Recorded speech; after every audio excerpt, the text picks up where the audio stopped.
rose today. Only some child, perhaps, with shining eyes and dark bright hair will reach it down. In a green sunny lane, to us almost as far away as are the distant stars from these pale lamps of town. We shall defend our eyes, whatever the gods may be. We shall fight in the beaches, and take on the lazy ground. We shall fight in the fields, and in the dark. We shall fight in the hills. We shall never surrender. What little fear to a great broken world with eyes grown dim from too much looking on the face of grief, the face of dread.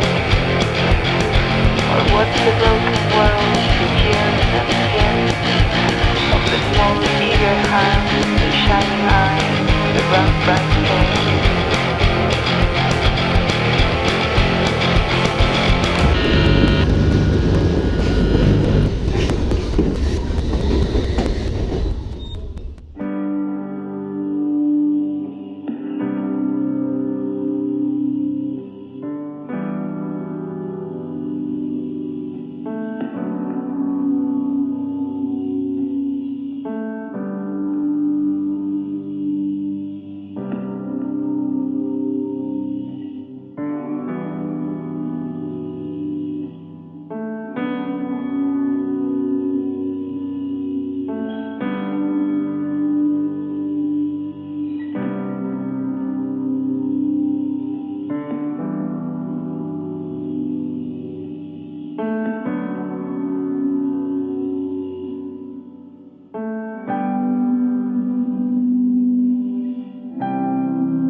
Hola, buenas tardes. Gracias por acompañarnos en este acto junto a Dona León.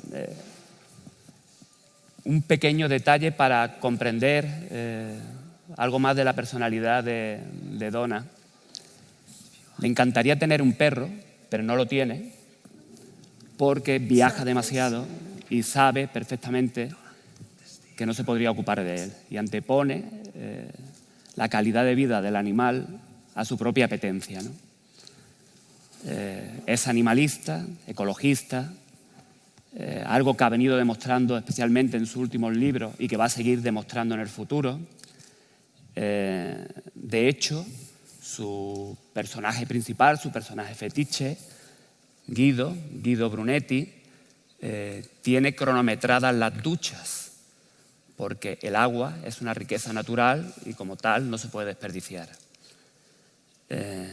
Podríamos calificarla como pesimista respecto a la civilización, hacia la sociedad, pero sin embargo es tremendamente optimista con respecto a las personas. Le encantan las personas. Inquieta, nerviosa, curiosa, inagotable. Lo mismo lee el Gacetino que los grandes clásicos, las troyanas, y su león es español, y además cada vez que puede lo repite, y para nosotros es un auténtico privilegio el contar este año, este día, esta noche, aquí en Córdoba, en Cosmopoética, con Dona León. Thank you.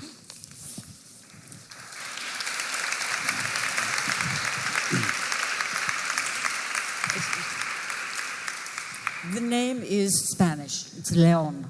And so every time I go to America, I have 2 Irish grandmothers and 1 German grandfather and 1 Spanish grandfather. But so I am 25% Spanish. But when I'm in America and people say, "Oh, your name, what is it?" I say, "Oh, it's Hispanic. I'm a Hispanic." Because in America now, you can't be Hispanic. And then I add, yes, my grandfather was from Mexico. It makes them crazy. Dice que sí, que su apellido, León, efectivamente es español, aunque ella tiene, es de descendencia irlandesa, alemana, pero también española, y siempre insista cuando la gente le pregunta en Estados Unidos de que su nombre es efectivamente de España y un nombre español, porque a veces pues piensan que lo primero que piensan es que quizás tiene algo que ver con México, pero es de descendencia. Un cuarto, un abuelo suyo era español, entonces insiste en este hecho. Because if I'm Mexican, I have to be a rapist and a criminal, don't I?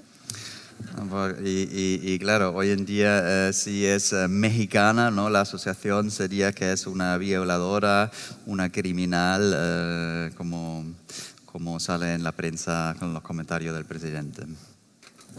Sorry. ¿Te sientes cómoda en un festival de poesía? Do you feel comfortable at a poetry festival? Do you feel at home? To tell the truth, at a poetry festival, I can only feel humble, because I think it was Keats who said, "Poets are the or maybe it was Shelley. Poets are the legislators of the world. They are the real legislators of the world." Poetry has always been at the top of the triangle of art for the English, and certainly for me. I think they are the most important writers and the ones who achieve the most with most work. I have nothing but respect for the art and for the artists. And I think those of us who write particularly crime novels, we're down here in the pyramid. The poets are up here. Sí, pero lo que tiene que decir es que se sienta o viene a un festival de poesía con mucha humildad, porque para ella la poesía está en el punto más alto de la pirámide, digamos, ¿no? De las artes escritas, y que el género que ella emplea, la novela negra, se encuentra en el lado opuesto. Entonces, para ella, en las palabras de Keats o Shelley, no se acordaba al 100% quién lo había dicho, los poetas son los legisladores del mundo, y son los que hacen el trabajo más importante dentro de la escritura. Hoy, esta noche, Brunetti hace el viaje a la inversa que Corto Maltés. Corto Maltés empezó en Córdoba y se fue a Venecia, y hoy es Brunetti quien viene a Venecia. ¿Por qué escogiste Venecia como decorado de tus novelas? ¿Qué te impresionó? ¿Qué te llamó tanto la atención? ¿Qué te enamoró de aquella ciudad? He says today Brunetti is making the same trip as Corto Maltese, but in the opposite direction, not from Córdoba to Venice, but Venice to Córdoba. So the question is, why did you choose Venice as a backdrop for your stories? Because it is the only city that I know well. I left the States 50 years ago. I left when I was, I think, in my 20s. And I worked in many, many places. I worked in China and Saudi Arabia and Iran. So I was always on the move. But I always went to see friends in Venice. And then I moved to Venice because of my friends. And I learned the city by walking around the city. So when I decided in whenever it was, 91, to write a novel, the only place I could set the novel was Venice, because it was the only city that I knew. Well, I knew to go right, I knew to go left, I knew to go straight, I knew where not to go. And so by laziness or luck, the city that I wrote about was Venice. Que Venecia realmente es la única ciudad que ella conoce bien. Hace 50 años que salió de Estados Unidos y pasó gran parte de su tiempo viajando. Trabajó en países como China, en Arabia Saudí, en Irán, pero dentro de sus viajes siempre regresó a Venecia. Tenía allí amigos y entonces era como un punto donde siempre volvía después de sus viajes y sus proyectos en otros países, y en un momento dado decidió quedarse allí por sus amigos y empezó a conocer la ciudad en detalle.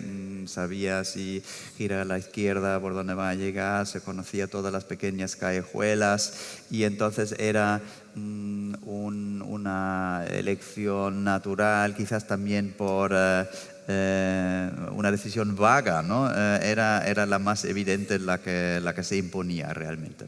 And because I lived there with Italians, I knew the gossip. I knew what was really happening in the city. Y como vivía entre italianos, y gente del lugar, pues estaba también consciente de todo el cotilleo de la ciudad, y eso le ayudaba a entenderlo bien. Tus novelas tienen un pozo poético realmente, porque hay como una justicia poética en torno a cómo resuelves. Son novelas humanistas en el sentido de que hay ausencia casi absoluta de violencia, que es algo que me llama mucho la atención siendo una escritora de novela negra. ¿Sigues teniendo más esperanza, depositando más esperanza en las personas que en el sistema, en la sociedad en sí misma? There is a sense of poetic justice, no, in your works, and your crime novels don't actually contain, let's say, real violence, no, the act of violence itself. So do you still have more faith in individuals? Do you continue to have more faith in individuals than the system, or the political the system that rules the world as such? Yeah, people.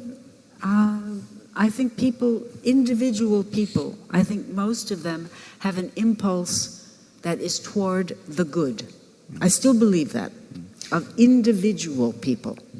Sí, los individuos, yo creo en los individuos, y que la mayoría de los individuos en realidad tienen un impulso, una necesidad de hacer bien, y entonces ella sigue teniendo fe en las personas. But Pero No, of these various monsters who rule us, I have to defer to and use the words of a far finer person than I will ever be, Greta Thunberg, who said, "How dare you?"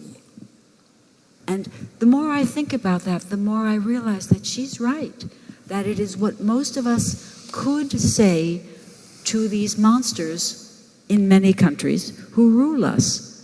How dare you? How dare you burn down the forests? How dare you allow Exxon to drill for oil in Alaska? How dare you do these things? But we don't do it as people, and they do it again and again. That's the end of my speech. Dice que cuando piensa en los monstruos que nos están gobernando en ciertos sitios ahora, ella piensa que la joven Greta Thunberg realmente tenía mucha razón cuando le hizo la pregunta a los políticos en las Naciones Unidas de cómo os atrevéis a hacernos esto. Y eso es lo que deberíamos decir todos nosotros. ¿Por qué están buscando crudo crudo en Alaska? ¿Y por qué están quemando bosques? Y deberíamos ser más atrevidos y enfrentarnos a ellos y hacerles esa pregunta, pero muchas veces no lo hacemos. Y ahí se acaba su discurso, dijo. Lees el Gacetino prácticamente todos los días y El Gacetino, también lees... El Gacetino. Forget the New York Times, forget the Washington Post, forget the Guardian. Read Il Gazzettino. You speak Spanish, so you'll understand this. A Venetian friend of mine always told me, per diventar cretin, leggi il Gazzettin. Let me tell you the best ever from the Gazzettino. I love this. I wish I had it with me. This is the story from the Gazzettino. Tehran, this was 15 years ago. Tehran. Signora Fatima Bakhtiari è stata arrestata per aver ucciso suo marito. Vi capito? Signora Bakhtiari confessed that she killed her husband, cut out his heart, and ate it. Now, the Gazzettino wrote, she confessed that she used his heart in a dish called abgusht. Abghost, abgusht, which is a Farsi word. So the people at Gazzettino are intellectuals and they know what they must do. So they opened a parenthesis because this is a foreign word, and they put it in lettere italiche, abgusht. The parenthesis said, onion, tomato, chopped meat, tomato, pomodoro, e carne tritata. This is the Gazzettino. I read it every day. Dice que le encanta el Gacetino y el tipo de historias que cuenta y sobre todo la manera en que los presenta.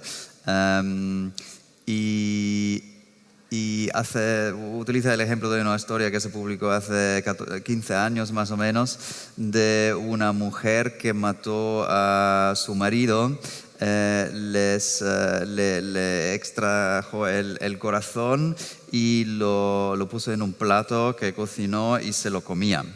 Y cuando el Gacetino lo publicó, utilizó el nombre del plato, que era un nombre extranjero, que no era italiano, y entonces para que la gente entendiera de qué se trata, pusieron los ingredientes en paréntesis, ¿no? Y pusieron tomate, carne, cebolla, para que la gente entendiera, y era un detalle que ella encontró muy gracioso dentro de la historia del asesinato, y que la mujer se comía el corazón de su marido. No fake news. Leer Gacetino y también como Brunetti compartes gusto por los autores clásicos, por los grandes novelistas. ¿Encuentras un contrapunto entre ambas lecturas para referencia, para sacar tramas, historias para tus novelas? Like Brunetti, you enjoy reading the classics. Okay, do the classics inspire you with their stories and plots? Do they help you come up with stories yourself? No. It's usually coincidental, because while I am writing a book, I don't have time to read a lot because I work a lot. And so, and I read the classics. I read and reread the classics, and I always have. And so usually what Brunetti is reading during the book, I'm really reading.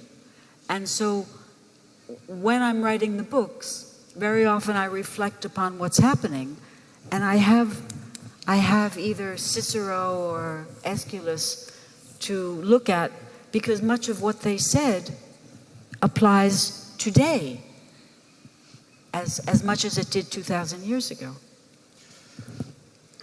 Pues cuando escribe no le queda mucho tiempo para leer al mismo tiempo, pero siempre tiene ahí algo al lado, y pues como un Cícero, por ejemplo, y a veces cuando se hace las grandes preguntas,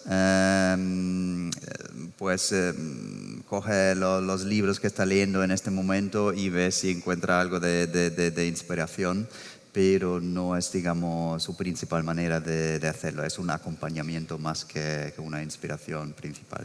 And one could argue that Oedipus Rex is a murder mystery. It is. Who done it? Y se podría decir que Oedipus Rex es una novela negra. Es la idea de buscar quién ha cometido el crimen. Donna, yo tengo el convencimiento de que tú escribes una novela al año porque te encanta escribir. Produzione industriale. Porque tus novelas destilan pasión por la literatura. Se nota que eres una persona. Yo como escritor te leo y veo fragmentos, digo, lo ha escrito así, de que te ha llegado un arrebato. ¿Cómo mantienes? Aquí hay mucha gente que es realmente muy apasionada de la literatura, que ama la literatura. ¿Cómo mantienes tú esa pasión, esa fuerza, ese amor que tienes con la literatura? He says you're very passionate about literature, and that's very evident when reading your works. How do you maintain this kind of passion? What do you do to be still so inspired and? I don't know. I don't think it's inspiration. I think that maybe I think of it in terms of time. I can't read trash anymore because I don't have the time to read it. I read a lot of trash. I read a lot of popular novels. I read a lot of historical novels. I read a lot of crime novels when I was younger, when I had more time. And now I don't have the time. And I can't say that I'm not passionate about the books. I am passionate about music. And I have decided that I will use as much time as I can for music. My spare time goes to music. I'm involved with a very good orchestra, and so my spare time goes to traveling with the orchestra, going to the rehearsals and their performances. And that's where weeks of my time go, traveling with them. Because that's fun. Dice que más que la literatura, para la cual quizás ahora ya no tiene tanto tiempo de leer cosas, digamos, que no se considerarían la literatura al más alto nivel, ¿no? Digamos, las novelas negras y ese tipo de cosas. Ella ya no lee tanto porque no tiene tiempo. Su pasión, su verdadera pasión ahora es la música, y ahí es donde más tiempo pasa con la orquesta del cual ella es la directora, y con el cual viaja mucho y asiste a los ensayos, y ahí es donde se ubica su verdadera pasión ahora mismo. Tus novelas siempre han tenido un componente social importante, y en los últimos años, sí, de radiografía de la sociedad, y en los últimos años tiene un componente medioambiental evidente. ¿Tú crees que la novela negra es un instrumento idóneo para radiografiar, retratar el mundo que nos ha tocado vivir? Yeah, It's an X-ray of the world. Yeah, your novels, he says he believes your novels have a social component, and increasingly also one that is concerned with the environment. Okay. Now, do you believe that the crime novel is a genre that allows you to analyze and, let's say, take an X-ray, take an accurate picture of society as it is? Yeah, I think so. If you look at the novels of Dickens, for example, I think his greatest novel, that's because it's my favorite, is Bleak House. Bleak House by Dickens is a crime novel because you're always trying to find out who did it. And Dickens holds up a mirror to Victorian society, and you see the weaknesses and the horrors of Victorian society in his books. I think that a crime novel can be used this way. There are other crime novels which are interested only in who done it. In fact, in English they are called whodunits. But I find that very boring. Who done it? That's not it. That to me is not interesting. To find out, to read 300 pages to find out that it was he or she who did the crime. I'm much more interested in why people do what they did, and how far they will go to do what they want to do. So in the past, crime novels talked about one person who would kill one person to get the diamond cup from the museum, or who would kill another person to inherit the castle. Today, crime novels are more interested in, or at least mine are, why a small group of people will harm many people to get something they want, something material, usually money that they want. And I find this much more interesting because there's more people united in the crime. Monsanto, Exxon, Chevron. There's a whole bunch of people who are willing to organize a crime. The makers of these opioid drugs in America.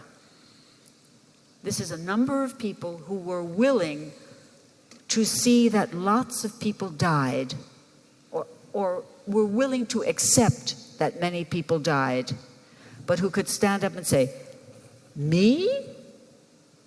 Hurt people? No. This is what fascinates me about people. The way that as long as there are lots of criminals in the group, then there's no responsibility. I didn't do it. Everybody does it. Everybody drills for oil in Africa. Everybody sells fake medicine to sick people. Everybody charges 10 times as much for insulin as it costs. Everybody does it. Who's hurt? To me, that's fascinating. There was a very good history book written about 15 years ago called Hitler's Willing Helpers. And it dealt with the little people who would help Hitler. And they could say, I was only taking care of the sports arena. I didn't do that. I was just doing my job.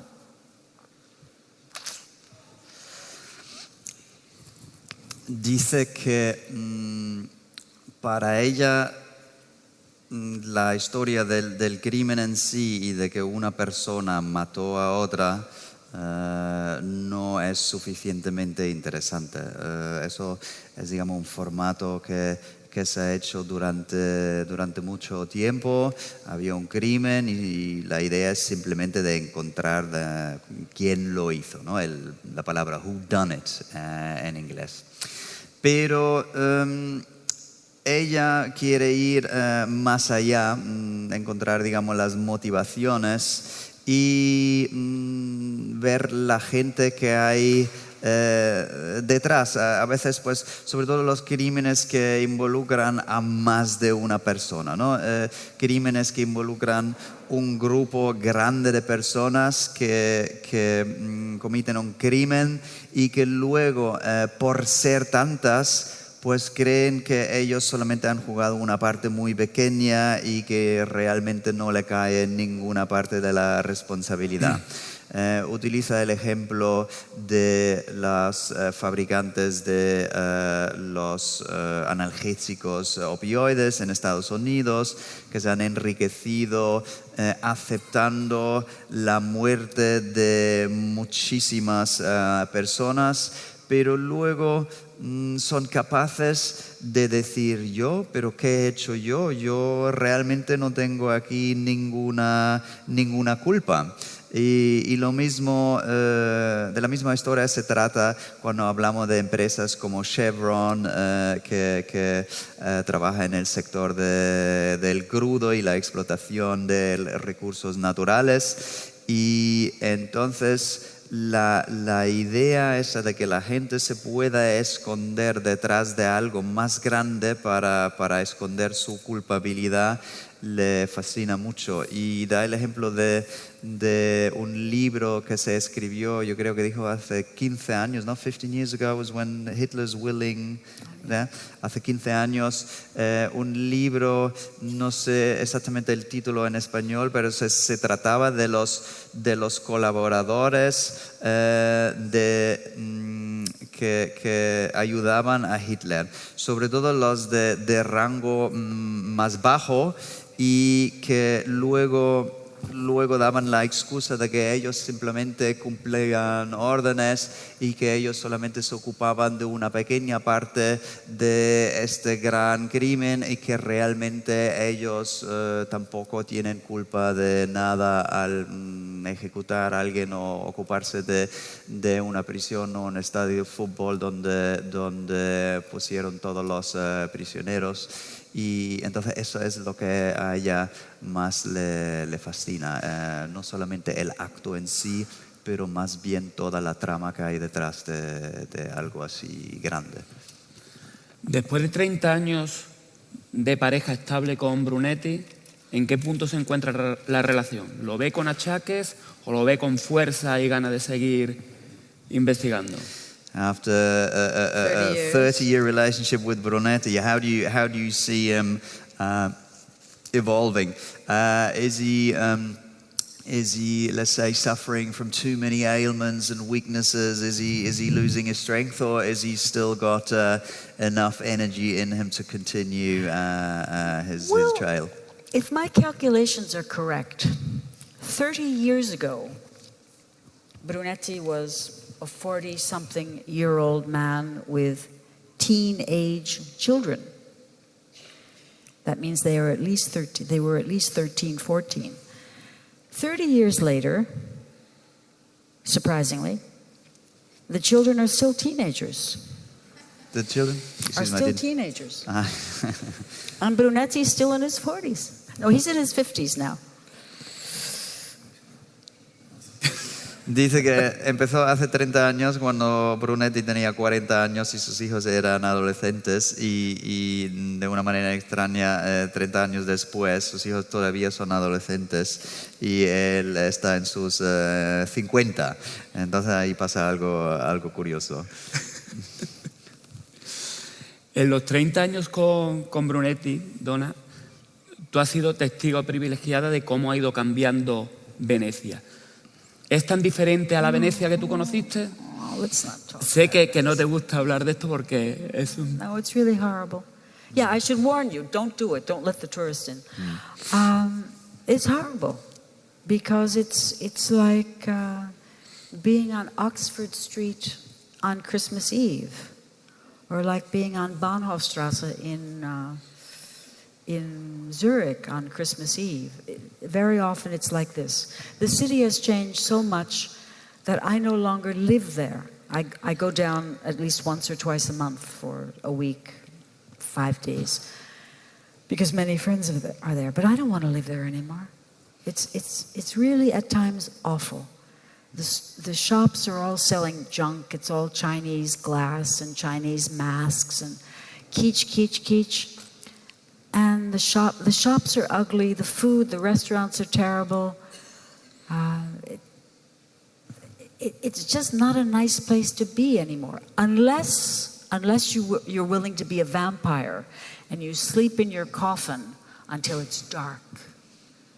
And then you get up and you go out when it's dark and you see the city and it's heaven. It's beautiful beyond words, but then when the light comes, you have to go back and get back in your coffin and sleep all day because you don't want to be there at noon. You don't want to be there at 4 in the afternoon because in the center of the city, there are 54,000 people who live in the city, but that's also the islands. In the historic center of the city, there are 18,000 people. 18,000 people living in the center of the city. Last year, there were 33 million tourists. Do the numbers for Cordoba, huh? And think about the future.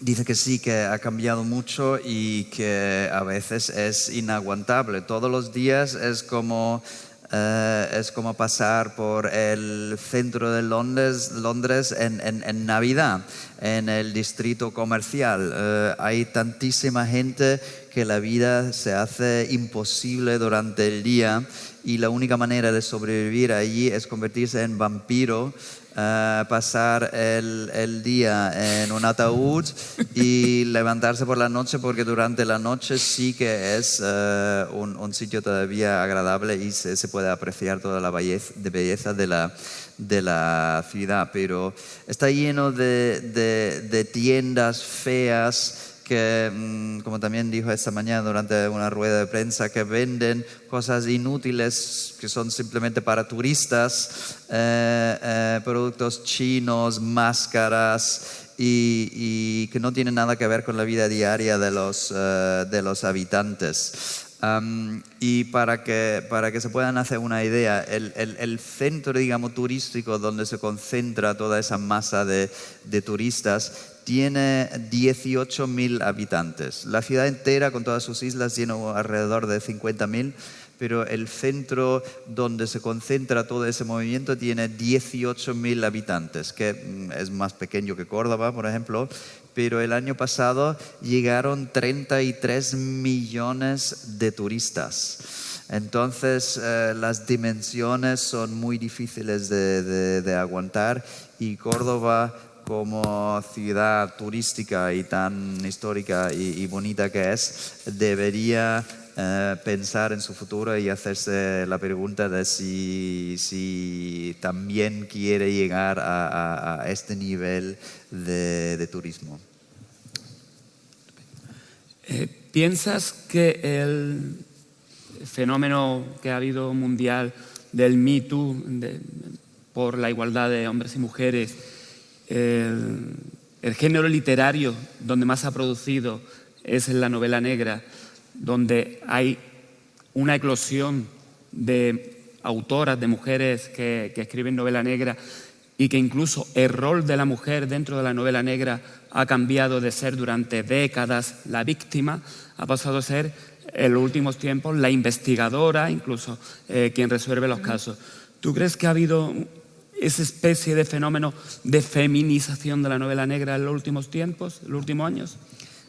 Do you have the feeling that there's been a change in the crime novel as a genre that would reflect, let's see, the growing desire to live in true equality between men and women?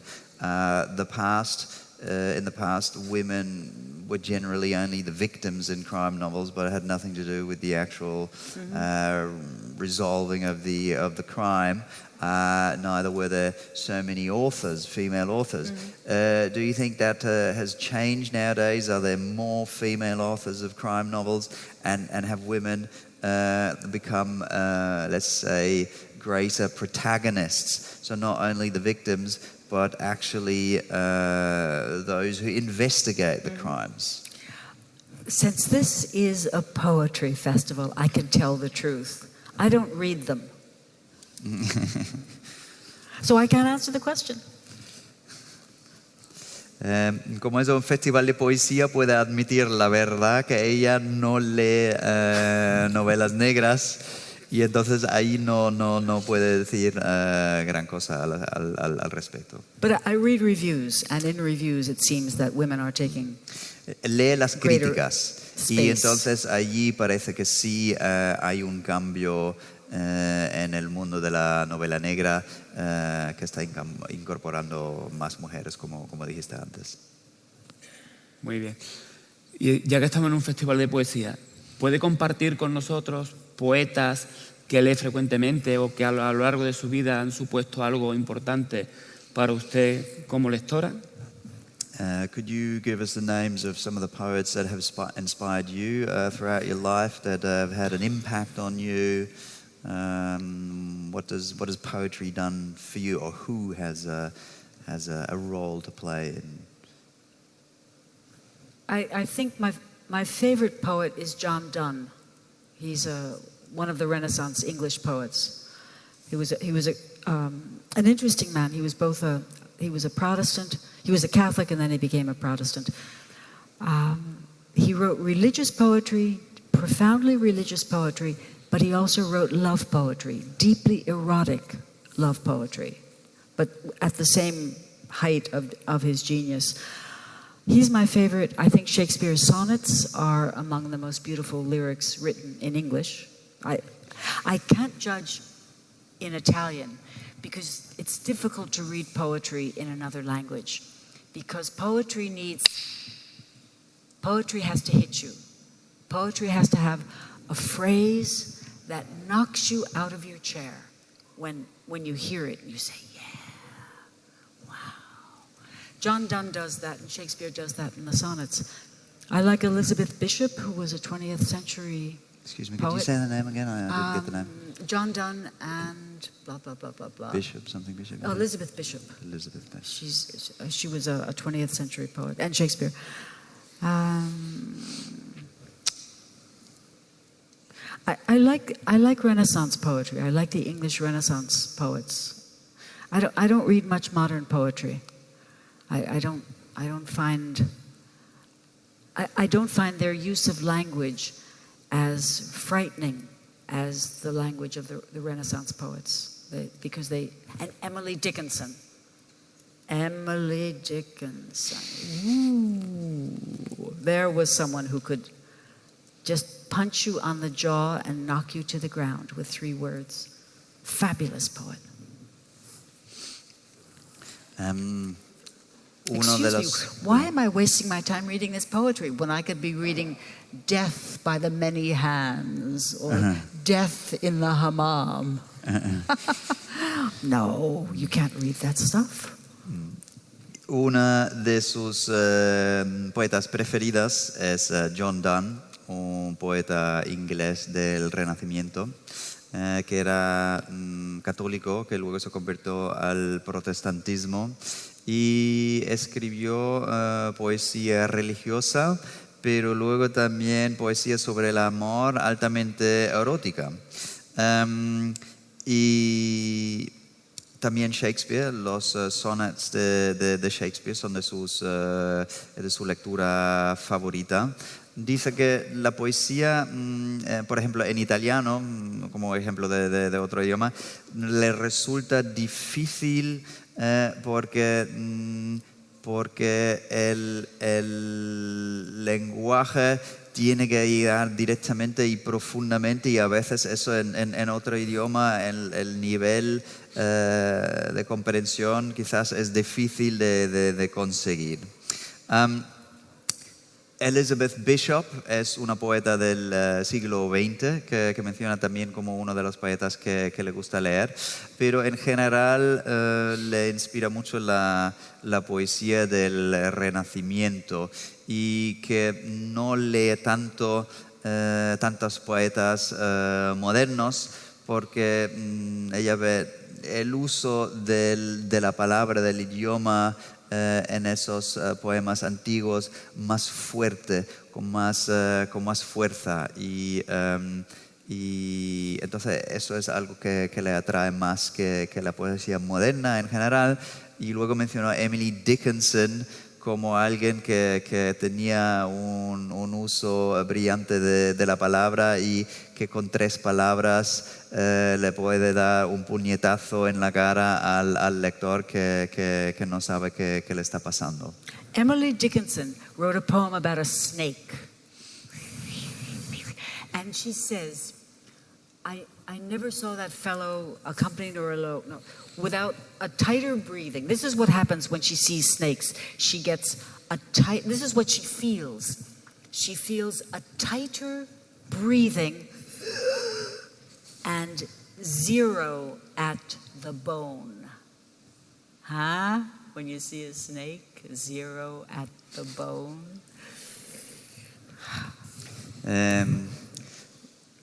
Habla de un poema de Emily Dickinson que habla sobre una serpiente que va a ser difícil de traducir. Dice, lo que dice es el sentimiento que tiene al ver la serpiente y en su opinión es algo que transmite muy bien la sensación que transmite o la fuerza de la palabra que utiliza Dickinson, que es que su respiración se hace más tenso y esa frase no sabría cómo traducirla. Y 0 dentro de los huesos. Eso es la 0 at the bones. 0 we're talking, right? The 0. Your 0. bones turn to ice when you see a snake. Okay, que tus huesos se convierten en hielo. ¿No? Y entonces, Not bad.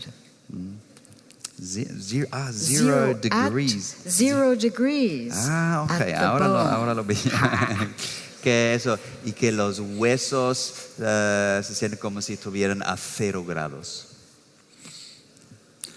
Donna, eres premio Pepe Carballo. ¿Has leído alguna de las novelas? ¿Llegaste a conocer a Vázquez Montalbán? I've read Montalbán. Well, he's an exception because he's very, very good. And he's funny. And he's funny. And I always like that in him. Sí, dice que sí ha leído Montalbán y que le resulta entretenido, gracioso, y eso siempre le gusta si alguien le puede hacer reír. Muy bien. Pues ya para despedirnos te voy a hacer una última pregunta que es realmente una proposición, que es que si alguna vez decides trasladar a Brunetti de escenario, te ofrecemos Córdoba para que lo traigas aquí y lo convierta en protagonista junto a la ciudad, junto a él, aunque he oído por ahí que Nápoles, tenemos la competencia con Nápoles para para lograr eso. He says that if one day you decide to change the backdrop to your Brunetti stories and you'd like to move his character to another place, then he would invite you to bring him to Thank you. Cordoba, although he is aware that Naples might be a close rival. Naples. Napoli is chaos. Napoli is madness. Napoli is disorder, complete, total disorder, and it's glorious. Naples is on another planet. It's wonderful. So if Brunetti ever goes somewhere to work, it would have to be Naples, because then I would have to go to Naples for 3 months to get the feel of it, the life of it. Yeah, that's the only place I would like to take him. Go to Naples. Dice que Nápoles es el caos, ¿no? Es el desorden total y parece como otro planeta. Y si Brunetti decide de trasladarse, de mudarse a otro sitio, tiene un caso en otro lado, que tiene que ser Nápoles a la fuerza, porque así también le daría la oportunidad de irse ahí durante una temporada y vivirlo en persona, que es un lugar que le encanta. Let me give you an example of why I love Naples. About 8 years ago, I was in Amsterdam. Okay, I'm an old lady with white hair. I was on a tram in Amsterdam, and the tram stopped like that, boom, and I fell on the ground. I fell on the floor of the tram.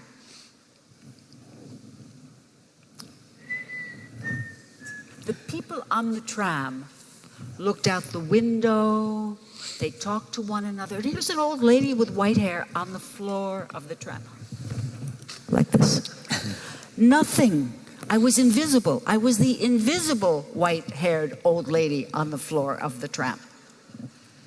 And I thought, if this happened in Italy, okay, in Naples, if this happened in Naples, Naples is criminal. The people are poor. The mafia is there. But by God, if that happened in Naples and I was on the ground, I would have had 9 people around me saying, Signora, should we get an ambulance? Can we get you something to drink? Stop the bus! Who did this? Who pushed? Signora, please, can we take you to the hospital? Come to my house, it's right there. And I was okay, I was fine. But in Naples, there is this decent humanity. And that's why I'm so fascinated by them. Because they have nothing, but they will give you everything. God bless Naples. Dice que estuvo en Amsterdam hace 8 años más o menos y estuvo en la tranvía y se cayó. Y es una señora de cierta edad con el pelo blanco y esperaba, digamos, una reacción, ¿no?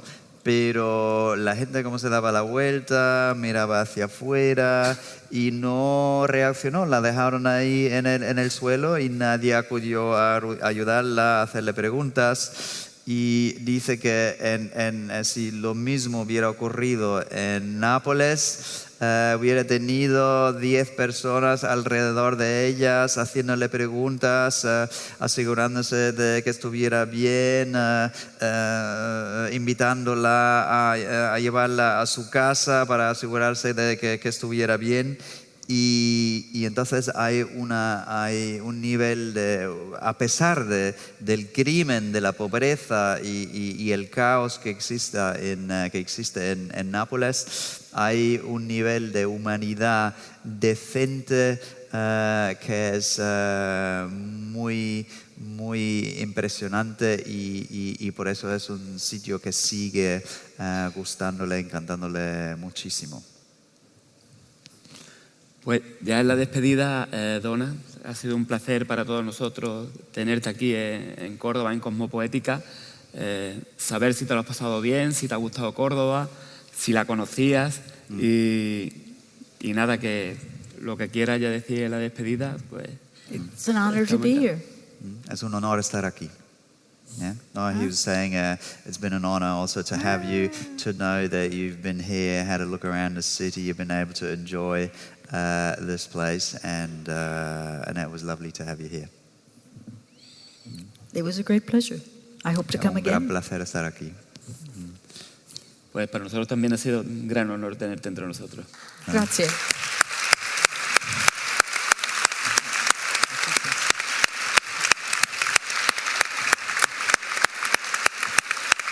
Okay.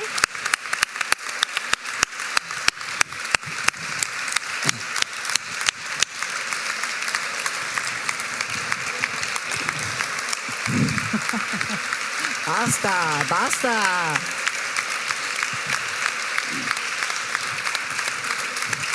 Andiamo. Rock, rock, rock.